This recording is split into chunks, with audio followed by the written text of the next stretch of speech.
യാത്ര തുടരാം താതനൊപ്പം, യാത്ര തുടരാം താതനൊപ്പം.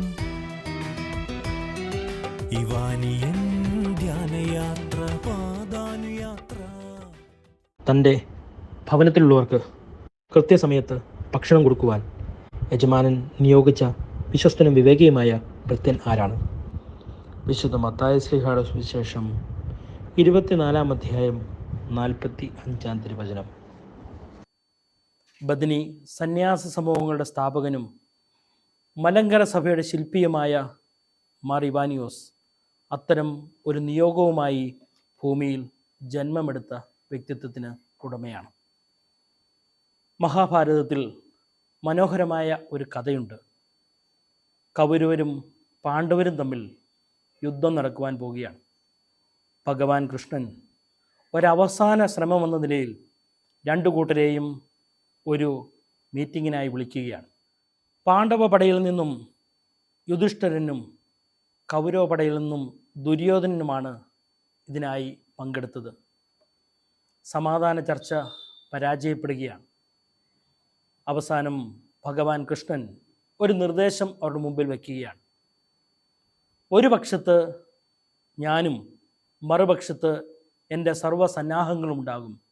നിങ്ങൾക്ക് തീരുമാനിക്കാം ഏത് വേണമെന്ന്. ഉടനെ പാണ്ഡവപക്ഷത്തു നിന്നും യുധിഷ്ഠിരൻ പറഞ്ഞു, ഞങ്ങൾക്ക് ഭഗവാൻ കൃഷ്ണൻ മതി. മറ്റു പക്ഷത്തിനും അത് സമ്മതമായിരുന്നു. അങ്ങനെ ഭഗവാനെ കൂട്ടുപിടിച്ച പാണ്ഡവപക്ഷം യുദ്ധം ജയിക്കുകയാണ്. ഭഗവാനെ കൂട്ടുപിടിച്ചാൽ തങ്ങൾ യുദ്ധം വിജയിക്കും എന്നുള്ള വിശ്വാസമാണ് ആ യുദ്ധത്തിൽ ഭഗവാനെ കൂട്ടു നിർത്തുവാൻ പാണ്ഡവപക്ഷത്തിന് കാരണമായത്.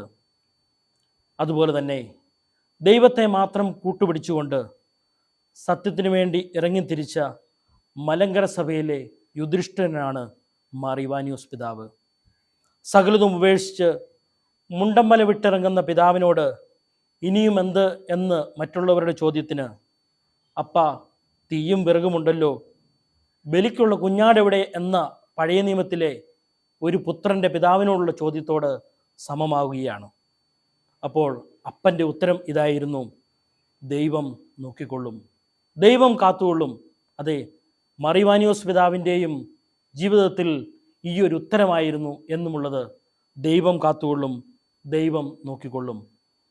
പഴയ നിയമജനതയെ മോശ നയിച്ചതുപോലെ മലങ്കര സഭയുടെ മാർ ഇവാനിയോസ് മലങ്കര സഭയെ കൈപിടിച്ച് നടത്തുന്ന ഒരനുഭവം. വർത്തമാനകാലത്തിൽ നിന്ന് മലങ്കരയുടെ ചരിത്രത്തിലേക്ക് ഒന്ന് തിരിഞ്ഞു നോക്കുമ്പോൾ ആർക്കും ബോധ്യമാകുന്ന ഒരു കാര്യമാണ് വന്യ പിതാവിൻ്റെ ഈ ഒരു ഈശ്വര വിശ്വാസം. താൻ ജനിച്ചു വളർന്ന മലങ്കര സഭയെ പ്രാണന് തുല്യം സ്നേഹിച്ച പിതാവ് ശാശ്വതമായ ശാന്തിയും സമാധാനവും പുനഃസ്ഥാപിക്കുവാൻ ഒരു പുതിയ കാഴ്ചപ്പാടിലേക്ക് കടന്നു വന്നു. ഒരു പുതിയ വഴി തുറന്നു. ഒരു പുതിയ വഴി വെട്ടുക എന്നത് സരളമായ കാര്യമല്ല. ഭീഷണിയും പരിഹാസവും എതിർപ്പും നേരിടേണ്ടി വന്നപ്പോൾ ഒരു പുതിയ വഴി വെട്ടുവാൻ പിതാവ് തയ്യാറായി. പൊതുവിൽ എല്ലാവരും ചെയ്യുന്നത് പെരുവഴിയെ പോകുന്ന ഒരനുഭവമാണ്. പിതാവ് ആ ചലഞ്ചസ് എല്ലാം ഏറ്റെടുത്തുകൊണ്ട് ഒരു പുതിയ വഴി വെട്ടുവാൻ തയ്യാറാകുന്നു. അതാണ് കൃത്യസമയത്ത് ഭക്ഷണം കൊടുക്കുവാൻ വേണ്ടി ദൈവം നിയോഗിച്ച വിശ്വസ്തനും വിവേകിയുമായ പുത്രൻ.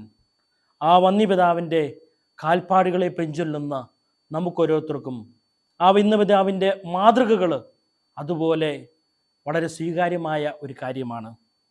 ദൈവത്തിൻ്റെ ഇഷ്ടം നിറവേറ്റിയ, വിശ്വാസത്തിൽ അടിയുയർച്ച് വളർന്ന, അതുപോലെ തന്നെ തൻ്റെ പിന്നാലെയുള്ള ദൈവജനത്തെ ക്രിസ്തുവിനോട് ചേർത്ത് നിർത്തുവാൻ വേണ്ടി ആ നിയോഗം ഏറ്റെടുത്ത ഒരു പിതാവ് ഒരു ഭവനം പണിയുകയായിരുന്നു.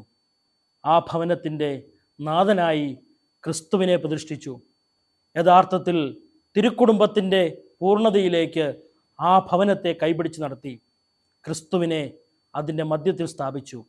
ആ ക്രിസ്തുവിൻ്റെ സ്നേഹത്തോട് ചേർത്ത് നിർത്തി ഓരോ കാര്യങ്ങളും ചെയ്തു. പ്രിയമുള്ളവരെ, ക്രിസ്തീയ വിശ്വാസത്തിലൂടെ കടന്നു പോകുന്ന നമുക്ക് യഥാർത്ഥമായ മാതൃകയുടെ പൂർണ്ണത പകർന്നു നൽകിയ ധന്യൻ മാർ ഇവാനിയോസ് പിതാവിൻ്റെ ജീവിത വിശുദ്ധിയെ നമുക്ക് പിഞ്ചൊല്ലാം. അങ്ങനെയുള്ള വിശുദ്ധിയുടെ പിന്നാലെ കടന്നു പോകുമ്പോഴാണ് വന്യപിതാവ് പണിതതുപോലെയുള്ള ഒരു ഭവനം നമുക്ക് നിർമ്മിക്കുവാൻ സാധിക്കുന്നത്. അതായത് വന്യപിതാവിൻ്റെ ഇഷ്ടം നാം ഓരോരുത്തരിലൂടെ നിറവേറപ്പെടുവാൻ നമുക്ക് ഓരോരുത്തർക്കും ആഗ്രഹിക്കാം, പ്രാർത്ഥിക്കാം, പരിശ്രമിക്കാം. അപ്പോഴാണ് വന്യപിതാവിൻ്റെ ജീവിതം നമ്മുടെ ജീവിതത്തോട് നമുക്ക് ചേർത്ത് വെക്കുവാൻ സാധിക്കുക. പ്രിയമുള്ളവരെ, യേശുനാഥൻ നമ്മളെ പ്രാർത്ഥിക്കുവാൻ പഠിപ്പിച്ചത് എപ്രകാരമാണ്? നിന്റെ ഇഷ്ടം സ്വർഗത്തിലെ പോലെ ഭൂമിയിലും നിറവേറട്ടെ എന്നാണ്. അതുപോലെ തന്നെ പരിശുദ്ധ അമ്മ എപ്രകാരമാണ് പ്രാർത്ഥിച്ചത്? നിന്റെ ഇഷ്ടം എന്നിൽ നിറവേറട്ടെ എന്നാണ്. തമ്പുരാൻ കുരിശിൽ കിടന്നുകൊണ്ട് നമ്മോട് പറഞ്ഞത്, പ്രാർത്ഥിച്ചത് പ്രകാരമാണ്, നിന്റെ ഇഷ്ടം എന്നിൽ നിറവേറട്ടെ എന്നാണ്. മലങ്കര സഭയുടെ മക്കളാകുന്ന നാം ഓരോരുത്തരും, ബദനിയുടെ മക്കളായ നാം ഓരോരുത്തരും ഈ ആശ്വാസത്തിൻ്റെ ഭവനത്തിൻ്റെ അംഗമായി കടന്നു പോകുമ്പോൾ, ഈ ആശയത്തോട് ചേർന്ന് നിൽക്കുമ്പോൾ, വന്യപിതാവിൻ്റെ ചിന്തകളോട് ചേർന്ന് നിൽക്കുമ്പോൾ, വന്യപിതാവേ അങ്ങയുടെ ഇഷ്ടം എന്നിലൂടെ നിറവേറണമേ എന്ന് ആത്മാർത്ഥമായിട്ട് ഹൃദയത്തിൽ തൊട്ടുകൊണ്ട് പറയുവാൻ സാധിക്കുമ്പോൾ, പ്രിയപ്പെട്ടവരെ, നാം ഓരോരുത്തരും വന്യപിതാവിൻ്റെ ജീവിതത്തെ ആത്മാർത്ഥമായി പിൻചെല്ലുകയാണ്. അങ്ങനെയൊരു വിശ്വാസത്തിൻ്റെ ചൈതന്യത്തിലേക്ക് കടന്നു പോകുമ്പോൾ നാം ഓരോരുത്തരും മനസ്സിലാക്കേണ്ട ഒരു കാര്യമുണ്ട്. വന്യപിതാവിൻ്റെ മനസ്സ് നമുക്ക് വേണം. ക്രിസ്തുവിനെ ഹൃദയത്തോട് ചേർത്ത് വെച്ച, ക്രിസ്തുവിനെ സ്വീകരിച്ച, ക്രിസ്തു മാർഗത്തിലൂടെ കടന്നുപോയ ഒരു വലിയ മനസ്സിൻ്റെ ഉടമയാണ് വന്യപിതാവ്. ആ പിതാവിൻ്റെ മനസ്സ് നമുക്ക് വേണം. അതുപോലെ തന്നെ എത്ര വലിയ പ്രതിസന്ധി ഘട്ടങ്ങൾ ജീവിതത്തിൽ വന്നാലും, എത്രയേറെ വേദനയിലൂടെ അനുഭവത്തിലൂടെ കടന്നുപോയാലും, തമ്പുരാൻ്റെ കുരിശിനോട് ചേർന്ന് നിന്നുകൊണ്ട് ജീവിക്കുവാൻ സാധിച്ച ഒരു ധൈര്യമുള്ള പിൻബലം, ഒരു ശക്തി വന്യപിതാവിനുണ്ടായിരുന്നു. അതുകൊണ്ട് ഈ സഭയുടെ ഭാഗമായി വന്യപിതാവിൻ്റെ ജീവിതത്തോട് ചേർന്ന് നിന്നുകൊണ്ട് നാം ഓരോരുത്തരും പോകുമ്പോൾ പിതാവിൻ്റെ ധൈര്യം നമുക്ക് ഓരോരുത്തർക്കും ഉണ്ടാകണം. അതോടൊപ്പം പിതാവിൻ്റെ ദൗത്യത്തെപ്പറ്റിയുള്ള നല്ല ബോധ്യവും നമുക്കുണ്ടാകണം. അപ്പോൾ ആ ദൗത്യത്തെപ്പറ്റിയുള്ള ബോധ്യം നമുക്കുണ്ടെങ്കിൽ നമ്മുടെ ജീവിതം ഒരിക്കലും ഒരു ജീവിതത്തിൻ്റെ അനുഭവത്തിലൂടെ കടന്നു പോകാതെ മറ്റ് ലോകത്തിൻ്റെ മായാമോഹങ്ങളുടെ പിന്നാലെ കടന്നു പോകുന്ന ഒരു അനുഭവത്തിലേക്ക് കടന്നു വരില്ല. മറിച്ച് ക്രിസ്തുവാകുന്ന സ്നേഹത്തോട് ചേർന്ന് നിന്നുകൊണ്ട് ക്രിസ്തുവിൻ്റെ അനുഭവത്തിലൂടെ ക്രിസ്തുവായി മാറുന്ന ഒരു അനുഭവത്തിൽ നാം ഓരോരുത്തരും എത്തിച്ചേരും. അപ്പോൾ ഈ ഒരു രാത്രിയിൽ പരിശുദ്ധ പിതാവിനോട് ചേർന്ന് വന്യപിതാവിൻ്റെ കരങ്ങളിൽ പിടിച്ചുകൊണ്ട്, വന്യപിതാവിൻ്റെ ആദർശങ്ങളെ മുറുകെ പിടിച്ചുകൊണ്ട് വന്യപിതാവിൻ്റെ ജീവിതത്തെ പിൻചെല്ലുമ്പോൾ, ആ വലിയ സഭയുടെ ഭാഗമായി നാം മുന്നോട്ട് പോകുമ്പോൾ നമുക്ക് വേണ്ടത് ഈ 3 കാര്യങ്ങളാണ്. പിതാവിൻ്റെ മനസ്സ് നമുക്കുണ്ടാകണം, പിതാവിൻ്റെ ധൈര്യം നമുക്കുണ്ടാകണം, പിതാവിൻ്റെ ദൗത്യത്തെ പറ്റിയുള്ള ബോധ്യം നമുക്കുണ്ടാകണം. ഇത് 3 ഉണ്ടെങ്കിൽ പ്രിയപ്പെട്ടവരെ, നാം ഓരോരുത്തരും ക്രിസ്തുവിനോടൊപ്പം വന്യപിതാവിനോട് ചേർന്ന് ഒരു യാത്ര നടത്തുകയാണ്. നമുക്ക് വേണ്ടി വഴിതെളിച്ചു തന്ന വന്യപിതാവിൻ്റെ ജീവിതത്തെ നാം ഓരോരുത്തരും പിൻചെല്ലുമ്പോൾ സ്വർഗത്തിലിരുന്നു കൊണ്ട് നമുക്ക് വേണ്ടി മാധ്യസ്ഥം യാചിക്കുന്ന വന്യപിതാവ് സന്തോഷിക്കുകയാണ്. ആ സന്തോഷത്തിൻ്റെ പൂർണ്ണതയിൽ നമുക്ക് ഓരോരുത്തരും മുന്നോട്ട് പോകാം. എങ്കിൽ മാത്രമേ നമ്മുടെ ജീവിതം അതിൻ്റെ പൂർണ്ണതയിൽ എത്തിച്ചേരുകയുള്ളൂ. അതുകൊണ്ട് ക്രിസ്തുവിനെ മുറുകെ പിടിച്ചുകൊണ്ട് വന്യപിതാവിനെ പോലെ ഒരു യാത്ര നമുക്ക് ആരംഭിക്കാം. കൃത്യസമയത്ത് ഭക്ഷണം കൊടുക്കുന്ന യഥാർത്ഥമായ ദാസനായി മാറുവാൻ, യഥാർത്ഥമായ വിശ്വസ്തനായ ഒരു ജീവിതത്തിനുടമയായി മാറുവാൻ നമുക്ക് ഓരോരുത്തർക്കും സാധിക്കട്ടെ. അതുകൊണ്ട് ഈ യാത്രയിൽ നമുക്ക് പിതാവിൻ്റെ കരങ്ങൾ പിടിച്ചുകൊണ്ട് ഒരു പ്രതിജ്ഞ എടുക്കാം. പിതാവേ, അങ്ങയുടെ മനസ്സ് എനിക്ക് തരണമേ. പിതാവേ, അങ്ങയുടെ ധൈര്യം എനിക്ക് തരണമേ. പിതാവേ, അങ്ങയുടെ ദൗത്യത്തെ പറ്റിയുള്ള ബോധ്യം എനിക്ക് തരണമേ.